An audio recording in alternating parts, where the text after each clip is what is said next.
긴 내용들이 담겨져 있죠. 각 나라의 언어마다 알파벳이 있잖아요. 근데 히브리어도 알파벳이 있습니다. 22개의 알파벳이 있는데 119편을 지은 시인은 이 22개의 알파벳에 그 첫자로 시작하는 그런 단어들을 가지고 이제 시를 지은 거예요. 그래서 각 알파벳 하나마다 팔행시를 이렇게 만들죠. 그래서 22개의 알파벳이니까 8을 곱하면 176절 이렇게 나오는 것입니다. 그래서 오늘 저희들이 함께 읽은 이 본문은 알파벳, 히브리 알파벳 중에 테트라고 하는 것이 있는데요. 그 테트로 시작하는 단어를 서도에 이렇게 두면서 팔행시를 오늘 시편 기자가 기록을 한 것입니다. 하나님의 율법이, 하나님의 말씀이 나의 삶에 굉장히 필요하고 또 있어야 되는 그런 말씀이라고 하는 것을 팔행시로 찬양을 드리고 있는 거죠. 저희들 손에 들려있는 이 성경은 하나님께서 특별히 택하신 성경 기자들을 통해서 하나님의 뜻을 담아놓고 있는 그런 하나님의 말씀인데요. 이런 성경을 기록한 기자들의 그 내면을 좀 그 삶의 내력을 살펴보면 굉장히 탁월했던 그런 사람들임을 이렇게 볼 수 있습니다. 첫째로 굉장한 영성가들이었어요. 성령의 강한 감동과 또 이렇게 충만하게 하시는 역사를 받은 그런 영성가들이었고요. 그리고 하나님께서 이 땅을 어떻게 심판하시고 또 구원을 이루어 나가실 것인가를 예리한 필치로 펼쳐내는 그런 신학자들이라고 볼 수 있죠. 그리고 지금 말씀드렸듯이 여러 가지 히브리 사람들이 가지고 있는 문학적인 요소를 동원해서 굉장히 뛰어난 문학을 이렇게 남겨놓은 것입니다. 이사야서 같은 경우는 성경 예언서의 셰익스피어다 이런 별명이 붙을 정도로 그 글의 질이 탁월한 그런 것을 이렇게 볼 수 있는 거고요. 그 다음에 성경을 기록한 사람들은 본인들이 살아가고 있는 사회와 문화에 대한 이런 통찰들을 가지고 있었어요. 그래서 사회가 지금 어떻게 흘러가고 있는지, 그리고 역사가 어떻게 흘러가고 있는지, 그리고 그 가운데서 하나님 백성들이 어떻게 살아야 되는지를 이렇게 잘 분별하고 또 하나님의 말씀을 거기에 적용해서 하나님 백성들에게 전했던 위대한 사회학자들이었다고 볼 수 있는 거죠. 그리고 국제 정치에 있어서도 아주 탁월한 식견을 가지고 있는 그런 사람들임을 이렇게 볼 수 있는 거예요. 이사야서 13장에서 23장에 보면 이스라엘을 둘러싸고 있는 그 나라들에 대한 정세가 어떻게 돌아가고 있는지를 꿰뚫어 보고 있고 그것을 하나님께서 어떻게 섭리 가운데 운행해 나가실 것인가를 탁월한 해안으로 이렇게 꿰뚫어 보고 있는 이사야 선지자의 모습을 볼 수 있는 거죠. 이와 같이 저희들이 가지고 있는 성경은 문학적으로도 역사적으로도 인문학적으로도 굉장히 뛰어난 그런 작품임을 이렇게 알 수가 있습니다. 우리가 사사기에 보면 삼손의 수수께끼가 나오잖아요. 삼손이 이제 딥나에 있는 블레셋 여인과의 그 혼인잔치에서 수수께끼를 이렇게 내잖아요. 그래서 너희들이 내가 내는 수수께끼를 풀으면 내가 너희들에게 옷을 30벌을 주겠고 그렇지 않으면 너희들이 나에게 이것을 주도록 하자. 수수께끼를 하면서 수수께끼를 내는데 뭐라고 하냐면 먹는 자에게서 먹는 것이 나오고 강한 자에게서 단 것이 나옵니다. 이게 이제 히브리어에서 한글로 번역한 삼손의 수수께끼이잖아요. 뜬금이 없는 그런 얘기 같죠. 먹는 자에게서 먹는 것이 나오고 강한 자에게서 단 것이 나옵니다. 이 밑도 끝도 없는 이런 수수께끼를 블레셋 사람들이 어떻게 맞출 수 있겠는가 이렇게 우리가 성경을 읽으면서 생각을 할 수 있잖아요. 근데 히브리어로 보면 이것이 이제 그 소리의 여운을 맞춰서 앞에 먹는 자라는 히브리어와 또 먹을 것이라고 하는 그 히브리어가 비슷한 음성을 내는 그런 체계로 상순이 뛰어난 지혜를 발휘해서 이렇게 수수께끼를 내고요.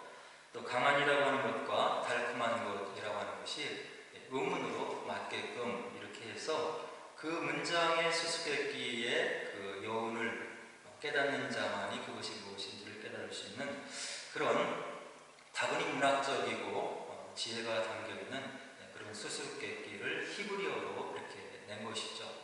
그래서 그런 수수께끼를 삼손이 지금 사용하고 있는 것을 볼 수 있고요. 굉장히 뛰어난 문학적인 어떤 수수께끼라고 볼 수 있는 거죠.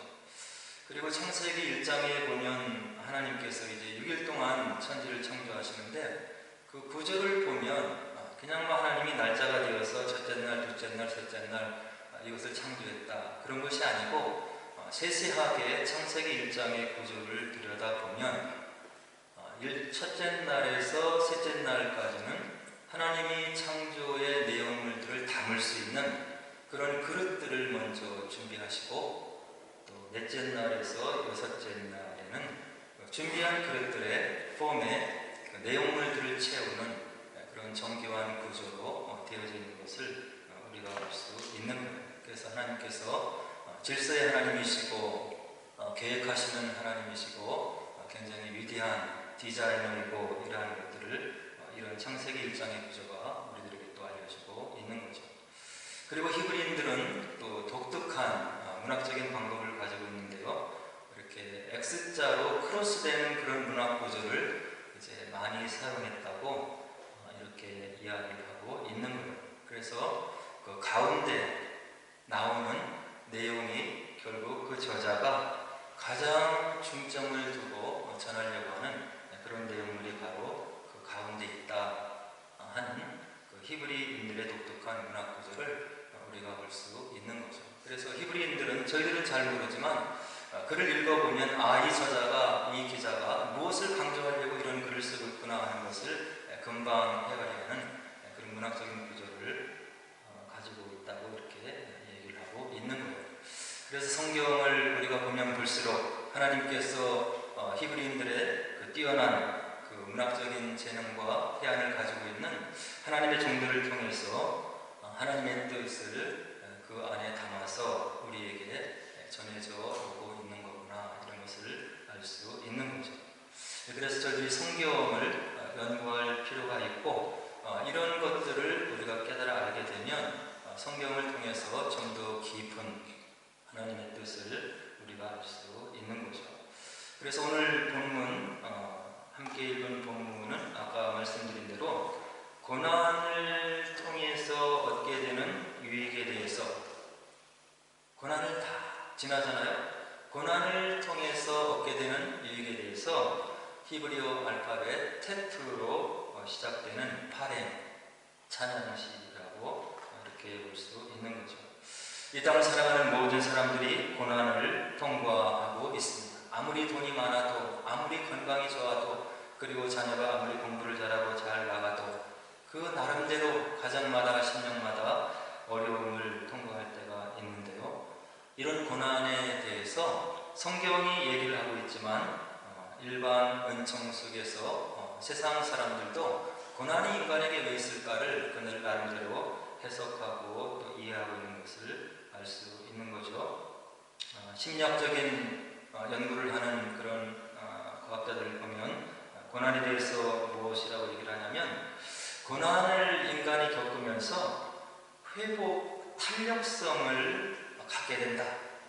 우리가 인간 자연인 그대로면 이 고난을 겪고 어려움을 겪으면 금방 쓰러지기 쉬운데 적은 고난 그리고 또 작은 고난 이런 것을 겪어 나가면서 고난을 이겨내고 고난 가운데서도 회복되고 이렇게 다시금 회복될 수 있는 그런 힘을 기르는 것이 바로 고난이다 이렇게 이해를 해주고 있는 것. 그러면서 내면의 사람 자아가 굉장히 강해지는 그런 삶의 결과물들을 얻을 수 있다. 이렇게 고난에 대해서 심리학자들은 이야기를 하고 있는 거예요. 그리고 고난을 통해서 더 깊은 공감과 이해를 낳게 되는 그런 마음의 깨달음을 얻게 된다. 고난이 주는 유익이다. 이렇게 이야기를 하고 있는 거죠. 그리고 철학을 하는 사람, 인문학적 또 연구를 하는 사람들은 또 고난에 대해서 무엇이라고 얘기를 하냐면 하나님이 일반은 정 가운데 주신 그런 지혜로 이들이 연구를 해보니까 고난은 삶의 본질적인 조건이다. 서두에 말씀드렸듯이 이 땅을 살아가는 모든 사람들은 고난을 나름대로 통과하고 있고 고난을 비껴나가는 그 어떤 한 사람도 없기 때문에 인생이라고 하는 삶의 본질적인 조건이 생각해보고 연구를 해보니까 고난이 바로 삶의 본질적인 조건이다. 이렇게 이해를 하고 있다는 거죠. 그래서 고난이 왜 오냐? 또 이렇게 철학자와 인문학자들은 잘못된 선택을 통해서 고난이 올 수 있다. 또 사회적인 불의를 통해서 고난이 올 수 있다. 그리고 사회 구조적인 문제의 어떤 결함으로 인해서 인간이 고난을 당할 수 있다. 이런 이야기죠. 가난이라든지 차별이라든지 전쟁과 같은 것은 한 개인이 어찌할 수 없는 그런 사회적인 구조적인 문제임을 이제 이야기를 해주고 있는 겁니다.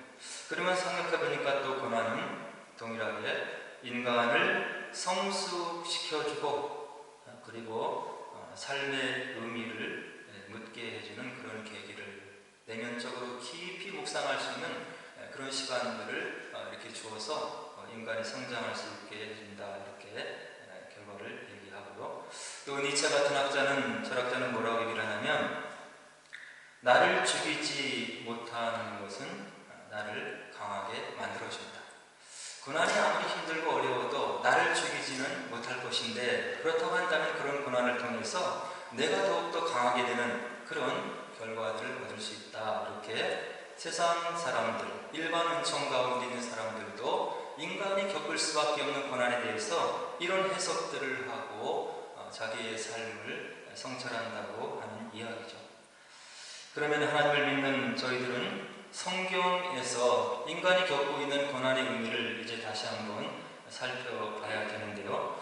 인간이 겪을 수 있는 이런 고난을 성경은 뭐라고 얘기를 하냐면 창세기 3장에 보니까 죄의 결과로 오는 것이 고난이다. 이렇게 얘기를 했다고 해요.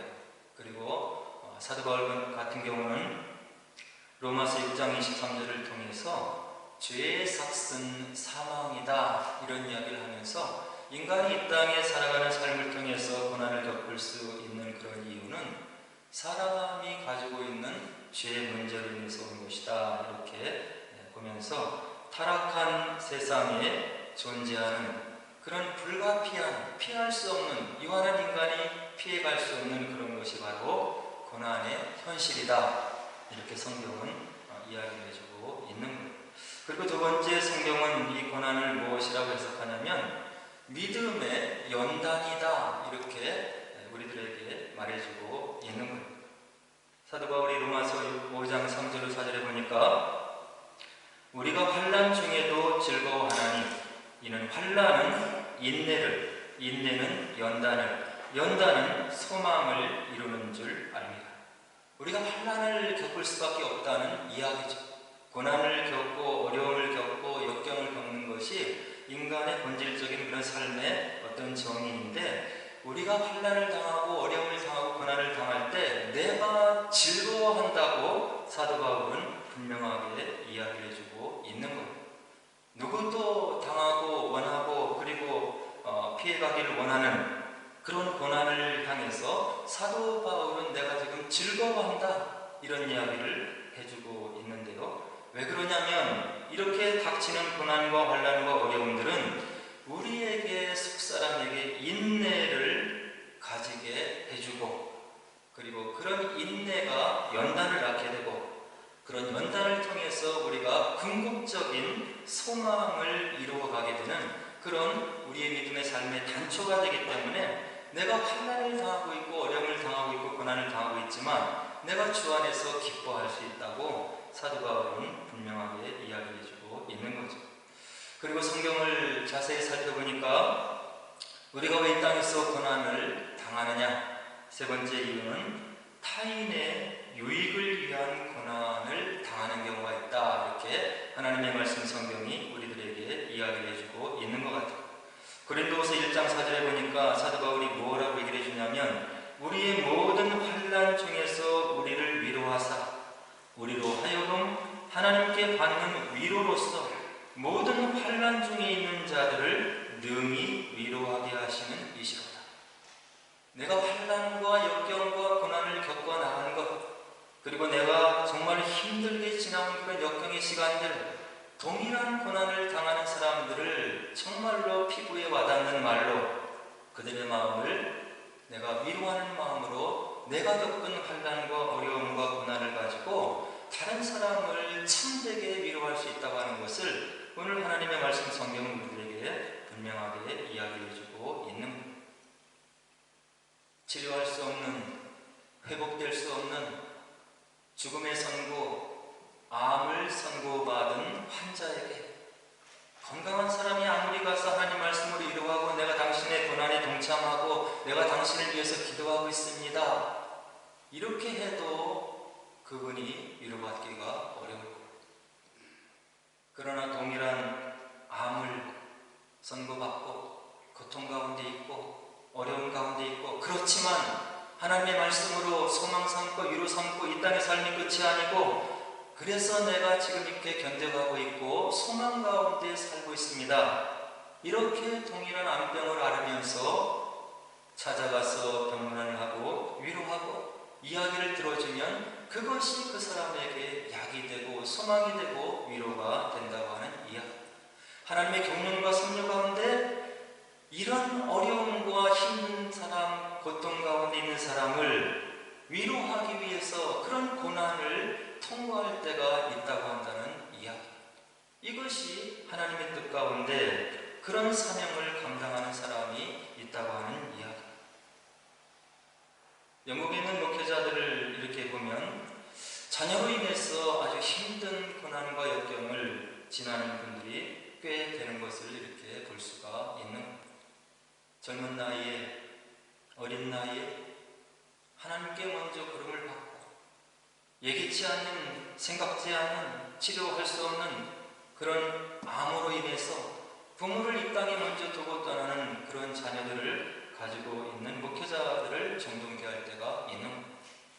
제 개인적으로 생각하면 그런 것이 나에게 당한다고 한다면 어떻게 견딜 수 있을까? 내 자식이 나보다 먼저 하나님 나라에 가는 것을, 물론 하나님 나라가 천국이고 영광스러운 것이고 나도 소망 삼고 가야 될 그런 것이지만, 내 자녀에게 이런 일이 있으면 내가 어떻게 견딜 수 있을까를 하나님 앞에 기도하면서 생각해보게 하는 그런 어려움을 겪는 목회자들의 모습을 볼 수 있는 거예요. 그분들에게는 제가 위로가 될 수 없는 거예요. 동일한 여건 속에서 자녀를 먼저 하나님 나라에 보낸 그 목회자가 그분들을 찾아가서 곁에 있으면서 위로해주고 이야기를 들어주고 먼저 자녀를 하나님으로 보낸 그 경험을 나눌 때 그 부모가 위로를 받을 수밖에 없는 거예요. 근데 아무리 생각해도 이런 사명을 감당하는 것은 모두가 할 수 있는 그런 일은 아닌 것 같아요. 그러나 하나님의 뜻과 섭리 가운데 이와 같이 혹독한 고난을 겪는 사람도 있는 거예요. 그 고난이 남을 살리고 위로하고 격려하는 그런 하나님의 뜻 가운데 겪는 고난으로 어떠한 사람의 삶 속에 다가올 수 있다고 한다는 이야기죠. 그리고 마지막으로 하나님의 말씀은 하나님의 뜻과 섭리를 이루어드리기 위해서 고난당하는 사람이 있다, 이렇게 이야기를 해주고 있는 거예요. 예수님께서 죄가 있어서 그 모진 십자가의 고난을 당하신 것이 아니고 성부 하나님의 부족하고 못난 저와 여러분들을 살리기 위해서 만세 전부터 세워놓으신 구원사를 이루기 위해서 아버지의 뜻에 순종해서 이 땅에 오셔서 십자가에서 모든 고통을 당하시고 운명하시고 구원사역을 이루신 예수님의 고난과 같은 것을 우리가 생각해 볼 수 있는 겁니다. 그리고 사도 바울도 이런 고난을 당한 사람들 중에 하나인 거예요. 저와 여러분들은 감히 생각할 수 없는 자꾸만 나의 손톱에 고통이 와도 왜 이런 일이 나에게 일어나느냐고 고통할 수밖에 없고 하늘을 향해서 원망하고, 하나님께서 그렇게 기도 응답을 많이 해주셨는데도 불구하고 나에게 일어난 조그만 환난을 견디하지 못하는 우리의 연약한 믿음으로는 헤아릴 수 없는 하나님의 뜻과 섭리 가운데 고통을 감당하면서 그 사역을 이루어드리는 높은 믿음의 인격 가운데 걸어가는 이런 분들이 있다고 하는 이야기. 예수님이 그러셨고 선교자들이 그러셨고 믿음의 선배들이 이런 길을 걸어갔다고 하는 것을 우리가 교회 역사 속에서 확인할 수 있는, 저 여러분들의 믿음의 수준은 어디에 있는 것입니까? 이와 같이 성경은 인간이 겪을 수밖에 없는 고난에 대해서 세밀하게 4가지 경우를 얘기해주고 있는데, 오늘 하나님을 찬양하는 시인의 음성을 들어보니까 뭐라고 얘기를 하냐면 65절에 여호와여 주의 말씀대로 주의 종을 선대하셨나이다. 주는 선하사 선을 행하시오. 고난을 통과하고 있는 시인인데 이런 믿음의 고백을 올려드리고 있는 것. 여호와여 주의 말씀대로 주의 종을 선대하셨나이다. 주는 선하사 선을 행하셨나이다. 고통을, 어려움을, 환난을 겪어나가는 시인이 하나님의 선하심을 지금 고백하고 있는 것. 하나님께서 그분의 호흡이 묻어있는 말씀 가운데 나를 사랑하시고 더욱 좋은 것을 복주기를 원하시고 선하게 대하기를 원하신다고 약속하셨는데, 그 하나님을 내가 지금 느끼고 고백하고 있나이다. 이런 믿음의 고백을 오늘 시인이 하고 있는 것. 그리고 나서 66절에 보니까 이런 고난을 통과할 수 있도록 힘을 주신 것이 하나님의 말씀임을 얘기하는데, 하나님의 말씀 계명이 우리들에게 주시는 것이 있는데 아주 매우 귀한 것인데 무엇이냐면 좋은 명철을 주시고 지식을 주신다고 이야기를 해주고 있는 것.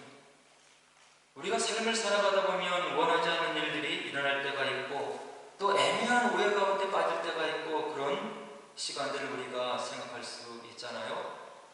여기서 우리가 해야 될 것은 무엇이냐면 하나님의 말씀이 주시는 명철과 지혜를 가지고 지금 내가 당면에 있는 이런 일이 일어나는 그런 현상들에 대해서 바르게 해석하는 지혜와 통찰이 필요합니다. 이것을 잘못 해석하면 개인이 어려워지고 가정이 힘들어지고 교회 공동체가 어려워지는데, 우리가 말씀 가운데 있지 않으면 이것을 잘못 해석해서 본인이 힘들어지고 가족이 힘들어지고 교회 공동체 전체가 어려워지는 것. 오늘 시인은 뭐라고 얘기를 하냐면 하나님의 말씀에 계명해 주시는 것이 있는데 좋은 명철과 지식을 주나이다. 나에게 일어난 현상과 고난과 역경과 환난에 대해서 바르게 해석할 수 있는 지식의 지혜의 은총을 말씀이 나에게 준다고 시인이 얘기를 해주고 있는 것. 그리고 이런 고백을 하는 시인이 결과적으로 하나님께 고백을 하며 또 영광을 돌리는데 67절에 보니까 고난 당하기 전에는 내가 그릇 행하였더니 이제는 주의 말씀을 지키나이다. 고난을 당하기 전에는 내가 그릇 행하였더니 이제는 주의 말씀을 지키나이다. 그리고 71절에서 뭐라고 얘기합니까? 고난 당한 것이 내게 유익이라. 이로 말미암아 내가 주의 율례들을 배우게 되었나이다. 우리가 고난이 없으면 자신을 살피지 않는 것. 우리가 잘못할 때가 있잖아요. 잘못 판단해서 잘못 생각할 때가 있는 것. 관계도 그렇고 여건도 그렇고 자녀를 대하는데도 그렇고 이렇게 잘못할 때가 있는데, 그때마다 하나님께서 간섭하셔서 깨닫게 하시는 순간이 있음을 저희들이 경험적으로 체험적으로 알 수 있는 것. 이것을 히브리서 기자는 뭐라고 얘기를 하냐면 12장 6절에서 주께서 그 사랑하시는 자를 징계하시고 그가 받아들이는 아들마다 책찍질 하심이라. 자녀를 길러봐도 동일한 것을 알 수 있는 것. 자녀가 사랑스럽고 눈에 넣어도 아프지 않는 그런 자녀이고 내가 배 아파서 난 그런 아들이고 또 딸이지만 잘못할 때가 있는 거예요. 고집을 부릴 때가 있고, 이것을 해서는 이렇게 고집을 피워서는 그에게 유익하지 않는데 고집을 피울 때가 있는 자녀들이 있는 거예요. 그때 우리가 자녀를 사랑하는 마음으로 징계하고 훈계하고 다스릴 때가 있는 거죠. 오늘 하나님께서도 그와 같은 일을 저와 여러분들에게 하시고 있다는 이야기를 히브리서 기자가 우리들에게 들려주고 있는 거예요. 주께서 그 사랑하시는 자를 징계하시고 그가 받아들이시는 아들마다 책찍질 하십니다.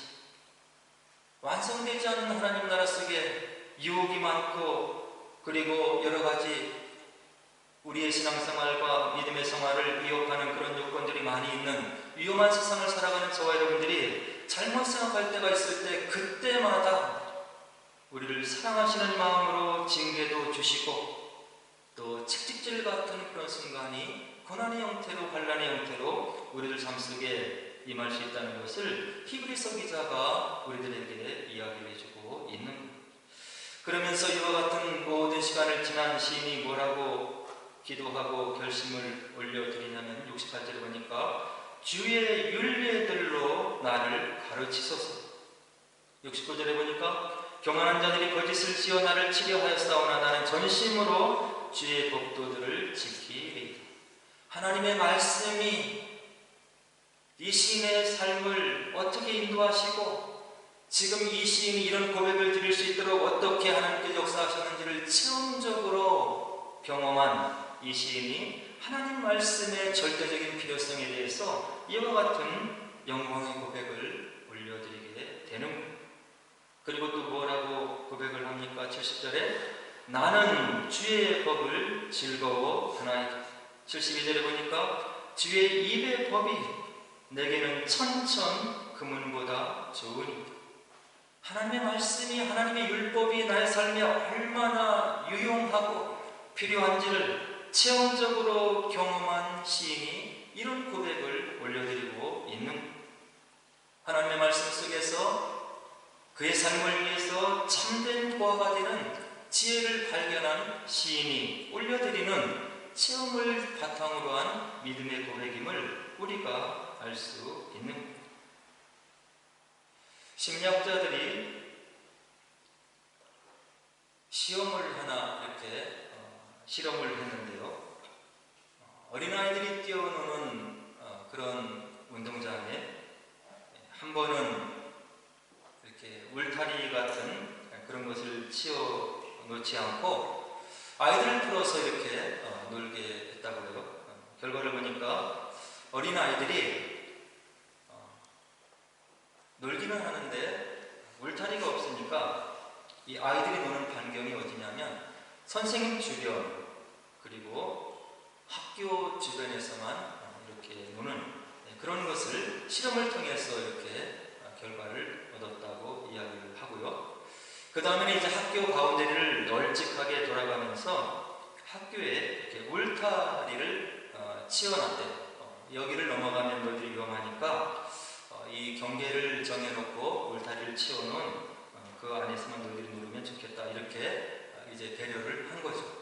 그렇게 했더니 울타리를 치워놨더니 바운더리를 정해놨더니 이 어린 아이들이 선생님 곁을 떠나서 학교 운동장을 벗어나서 그 넓은 운동장을 다 활용해서 마음껏 뛰어놀고 즐거워하고 그리고 행복해하더라 하는 그런 것을 심리학자들이 실험을 통해서 이렇게 발견을 하고 우리들에게 보고를 해준 거예요. 이것은 굉장히 우리 신앙적으로도 의미가 있는 건데요. 하나님의 말씀이 이런 울타리와 같은 거예요. 하나님의 백성들이, 하나님의 은혜로 구속받은 백성들이 아직 하나님 나라가 완성되지 않은 이 땅에서 어떠한 삶을 살아야 되고 어떤 믿음을 가져야 되고 하나님을 향해서 어떠한 마음을 가지고 공동체를 이루어야 되는지에 대해서 세세하게 가르쳐 놓은 것이 율법이고 하나님의 말씀이고 복음의 말씀이고 사도들의 믿음의 고백인 거예요. 이 하나님의 말씀을 읽으면 내가 이 땅에서 어떻게 살아야 되는지, 신앙생활은 어떤 마음으로 해야 되는지, 믿는 자들의 삶은 어떻게 해야 되는지를 하나님께서 소상하게 알려주면서 이 땅에 거친 삶 속에서 어떻게 너희들이 자유를 풍부하게 누리면서 부과하면서 살아갈 수 있는지를 말씀이 다 울타리와 같이 이렇게 세세하게 이야기를 해놓고 있다고 한다는 이야기. 그래서 하나님의 말씀이, 율법이 저와 여러분들의 삶을 구속하고 억압하는 그런 말씀이 아니라 그 말씀의 테두리 안에서 마음껏 누리고 하나님이 원하시는 뜻을 이루어드리고 살아갈 수 있도록 저와 여러분들을 위해서 주신 하나님의 사랑의 말씀이라고 하는 것을 깨닫게 된다면, 말씀을 가까이 하고 그 말씀이 우리에게 무엇을 원하시는지를 생각하고 고민하고 마음에 담아서 말씀 안에서 자유함을 누리는 그런 복된 삶을 살 수 있다고 한다는 이야기. 그래서 이 땅을 살아가는 저와 여러분들, 그리고 모든 사람들이 고난을 통과할 수밖에 없고, 또 우리가 원하지 않는 역경의 순간, 어려움의 순간들을 우리가 지나지 않을 수가 없는데, 그런 고난을 나에게 하나님께서 왜 주셨는지를 말씀을 통해서 바로 해석하시고, 그리고 고난을 통과하면서 우리 믿음의 실력이 자라나고 믿음의 근육이 성장을 해서 우리가 더욱더 하나님을 높이고, 그리고 이 믿음의 근육이 잘 자라나서 고난을 이겨내고 우리에게 맡겨주시는 그 큰 사명, 더 큰 사명을 바울과 같이, 그리고 우리 믿음의 손자들과 같이 온전히 이루어드려서 우리의 삶을 통해서 주변의 많은 사람들이 예수님을 발견하고 고난받는 많은 사람들이 위로를 받고 하나님께서 이 땅에 주시고자 원하시는 그런 참된 복음의 삶을 그들이 받아들이고 주께로 돌아오는 그런 복된 삶을 사시는 저 여러분 되기를 주의 이름으로 간절히 축원을 드립니다. 이제 우리 함께 기도하도록 하겠습니다.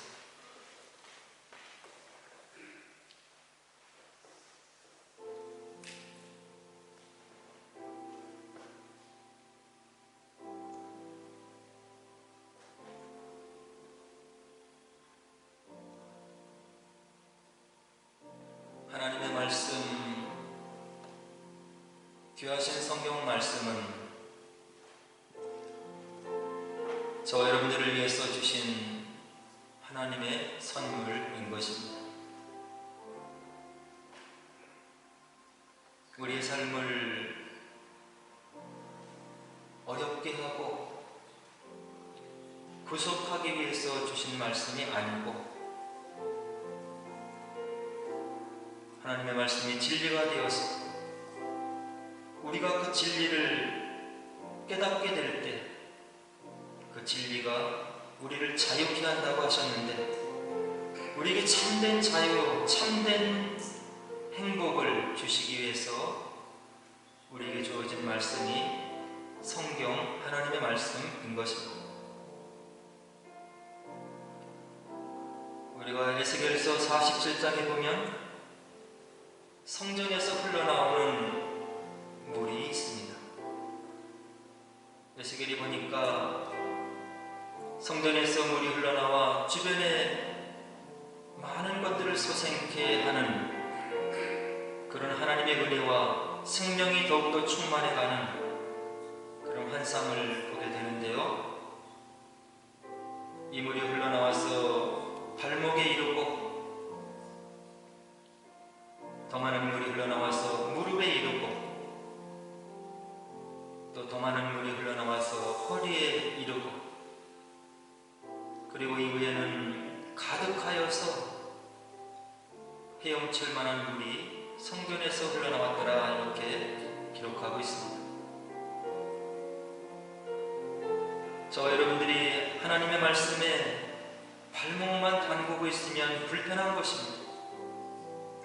무릎까지 잠겨도 불편한 것이고 허리까지 잠겨도 불편하지만, 생명의 말씀, 생명수 강가에 온전히 잠겨서 그 물결이 흘러가는 대로 우리가 살아가면 말씀 안에 참된 자유의 삶을 우리가 살아가게 되는 것입니다. 하나님께서 나를 사랑하셔서 주신 것이 이 성경 하나님의 말씀인 것을 믿으시고 말씀을 통해서 우리의 삶에 일어나는 모든 것을 은혜로 해석하시고 이 땅의 삶을 아름답게 살아내시는 우리 귀한 성도 여러분 되기를 주의 이름으로 축원합니다. 말씀이 깨달아지게 하옵소서. 믿음의 인격이 자라게 하옵소서. 나를 향해 달려오는 세상의 고난과 환난과 고초를 이겨내는 믿음의 실력자가 되게 하옵소서. 고난을 넘어서서 통과해서 주님의 뜻을 이루어드리는 주님의 귀한 말씀에 충만한 심령이 되게 하옵소서. 주님을 영화롭게 하는 믿음의 자녀가 되게 하옵소서. 우리 함께 기도하도록 하겠습니다.